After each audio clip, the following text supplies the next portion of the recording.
I'm Graham, And I'm Corinne, and and we we are are too too talented. talented. Yes, we are. Welcome to Too Talented this week before Christmas. It's Phew. mid-December if you are watching us in real time-ish. But yeah, pretty exciting. Corinne, how's running, life, work, all the things? Yeah, I can't believe it's the end of the year. December 19th doesn't quite feel like it because it's been very warm outside, but I don't know. We're going to Ray and hopefully we'll get some snow and it'll feel like a little bit more like Christmas. And now the boys are out of school, so that definitely feels like there's something going on. And yeah, running is good. Just training for a mid-February race through the winter At and least it's been like not frigid when you have to go yeah, out. definitely. And getting to go run on some of the dirt roads and the winter routes that we like is a little bit of a change, and that's kind of fun. So, yeah, it's going pretty well and just plugging along. Nice. How about you? It's been good. Running's been kind of mellow because I don't have anything major on the calendar. I think we do one short little race in January, and then possibly pace you for half your race in February down in the desert. So that will be fun. So yeah, it's gonna be. I think it's good. Yeah. Strides work has been good. I went to a networking event last night and had the opportunity to talk to a bunch of other people who were starting companies, which was kind of a refreshing comparison to some of the other networking events that I do, which are really focused around kind of my core skill sets, which is finance and technology. So it was fun to hear about other people building businesses. And that was a cool thing. So that's been good. And I have a contractor who is starting a week from Monday. So Yay! that's great. Then probably a second one who will start the following week. So yes, starting to come around a little bit. And then January, I have a number of meetings already set that look like it could be promising. So 2026 looks like it's going to be kind of a better job year than 2025, which is awesome. Yeah. And if you wonder why I keep moving my head, it's because I'm trying to cover up one of our. This is real talk. We lost we lost a sound proofing thing We did, pad, and so there's like residue on the wall, and that's why I am sitting way over here in which the picture. which means that you're only partially on camera. That's okay. I don't need to be fully on camera. Most people are going to listen to this. Yeah, totally. So, what are we talking about today? Well, to start, and we'll kind of run through some of the kind of the reasoning behind this, but let's just kind of with a quick economics update. So CPI came out yesterday, Consumer Pricing Index, which showed kind of a surprise drop in inflation for the month of November. A bunch of economists have now come out and said, hey, we're only working with partial data here. They weren't able to collect what they call shelter costs, the cost of housing, rent, all that stuff. So they zeroed it out. And they think that may have decreased it more than they were kind of expecting. So I don't know that I trust this really data coming out of the government right now. Government shutdown really screwed some stuff up. I think January will be much better at kind of showing, did it really start to drop? And, is it kind of sliding down towards 2%? Or is it something where this was just an anomaly and it's going to stay around 3%? Yeah, and I think also you had mentioned that a lot of the pricing in there was Black Friday sales, and so that was something that was obviously changing the reality. And so I think everyone who goes grocery shopping on a regular basis realizes that prices are still very high. Yeah. Uh, I was talking about shampoo and conditioner the other day that used to be like $5 a bottle is now $10 a bottle, the Right. same exact like cheap brands. And I was going, what the heck is so expensive? Why is this stuff so expensive? So I think, yeah, at least in the day to day, it still feels like prices are pretty high. Yeah, for sure. And why does that matter for a job search? Well, the Fed, which controls interest rates, has what's called the dual mandate. They want to try to keep employment high, so lots of people working, and inflation low. So when they cut interest rates, that usually drives up inflation to some extent, helps more people get jobs because companies can then borrow money and then do capital intensive projects where they need to hire people for. So it's this thing that's kind of a fine line that they walk. So anytime you see a decrease in inflation means the federal government could decrease the rates. Now we'll see what happens in January with the better data, but I don't know that inflation seems to be coming down in a meaningful way. Maybe it is, but we'll see in January. Fed cut interest rates by a quarter point in December, which should drive companies to be able to borrow more money more cheaply and should drive the job market more. So On to kind of what we were going to talk about on this episode. So we're calling it kind of the hidden job market. So it's the job market that really isn't being posted online. So if you're only applying for jobs online, being as someone described themselves the other day as a keyboard cowboy, which I love. This would be a little bit of something else you can be doing, because in these networking events that I've been at, and I go to a lot of them, there are a number of people who, especially in small and mid-sized companies, don't really have a recruiting group or an HR group to be able to post jobs online. So they tap their internal network a lot. I mean, I was talking to a guy who said he hired almost his entire company based on referrals from people that he knows or people within the company, and they don't really post jobs online. So any of those jobs, which technically may be not kosher and not legal, possibly illegal. depending on the size of the company Yeah, and the status of the company. But your point being that sometimes there is this set of jobs that are being hired that maybe you don't see by looking at job boards, and you need to access those through different means, primarily through networking and really just talking to people about what's going on within their business. absolutely. So what this kind of comes from is, and I've talked to a number of people who have said this, I've applied to 300 jobs, and I've got only 5 interviews out of it, and I got ghosted by everybody else. So there's a lot of people applying for a ton of jobs out there. And I think one of the things that we're seeing is so much volume of candidates are getting applied to, especially those remote jobs that are getting put out there, that it starts to be difficult for companies to be able to get through all those resumes. So I think especially if you're looking for a remote role and you're applying and there's 1,000 other applicants, the chance of your resume getting seen is low. So these are some ideas to have if that's the case for you. Yeah. So, also along those lines, kind of just we're hoping people will reframe that maybe there's more jobs available than it appears, but we got to go find them in different ways. And so, I think to your point, going beyond just the application, but then also what are some techniques, I guess, or things that people could do right now to try to find those jobs or to get their resume, I guess, seen. Yeah, for sure.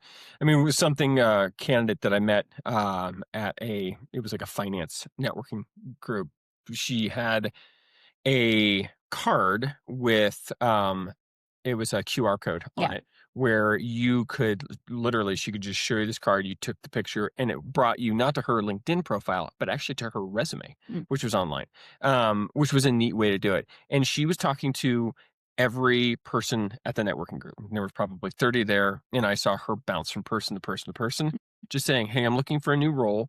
She was a bit higher level. She was like a director of finance, but she was talking to all of these people, and a number of them said, "Oh, interesting. Yeah, we may have something. I'll take your resume and I can show it to our HR group, or I can Mhm. show it to kind of our leadership team." And it's just a way for people to know that she's looking for a new job. And I thought it was really smart to have this QR code that she was just sharing with everybody at the networking event. Yeah. And then you also put a face to a name. I mean, rarely are like meeting these people that are just digital footprints out in the real Right. world. And so something may be memorable about that person. Like you talk to them for a while, it's almost like you did a mini pre-screen with them. That Yeah. that person can kind of vouch for, like, this is a professional, put together, articulate Yeah. person that I know is not an AI bot that applied to this job. And therefore, like, yeah, you can kind of I guess cut through all of that digital noise by just yeah, doing something like that. So face to face networking. Face to face networking is a great way to do it. And I think how you pick networking events, try to pick ones that are really specific to you. So, like, this was Rocky Mountain Financial Professionals, so all finance people. Then last night I went to actually a startup group, as I kind of mentioned before, which was really neat for me specifically. And then I also go to a Java networking group on a monthly basis, which is very software development heavy. But if you are a developer, going to the Java meetup is great, because then everybody knows exactly what you do. You don't really even have to explain it. Or this woman coming to the finance professionals group, everybody knew what she did. So it was really helpful. So you don't have to, sit there and explain, well, these are all the things that I do. People just know. Yeah. And they know that you're looking and, oh, I'm coming from the telecom space. Oh, great. I know somebody in the telecom space. Let me share your resume with them. Yeah. So it's a great way to do it.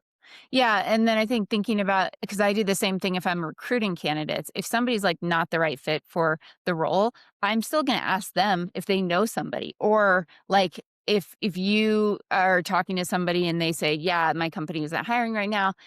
Keep me in mind, do you know any other companies that are hiring? Like, use them almost for referrals, because the whole word of mouth thing is just I think it's just important to, like, let people know that you are looking, that you're out there, because just because their company is not hiring doesn't mean that they won't know somebody who is, and so it's really just word of mouth. I mean, the amount of times that, like, I've had, people contact me because they heard from a friend of mine that I was looking, like, and I don't even know the person, Right. so it's more of just your job is to get the word out Yeah, there that you're open and looking, and then you never really know where that's gonna go. Because for sure. yeah, it could connect with somebody that you have no idea that that you've never met or that you don't even know. Yeah, absolutely. I think one of the other things that we've been seeing out there, and we talked about it in a previous episode where I posted a job Mhm, and in 4 hours I had 450 applicants, mhm. which it was almost like, and I talked about this before, but it was almost like upsetting to get so many emails so fast for such a long period of time, right? It was like one a second was coming through basically, which is really crazy. So a lot of recruiters that I've been talking to have said instead of posting jobs, or that maybe they'll post the jobs, but they won't review any more than the first few candidates.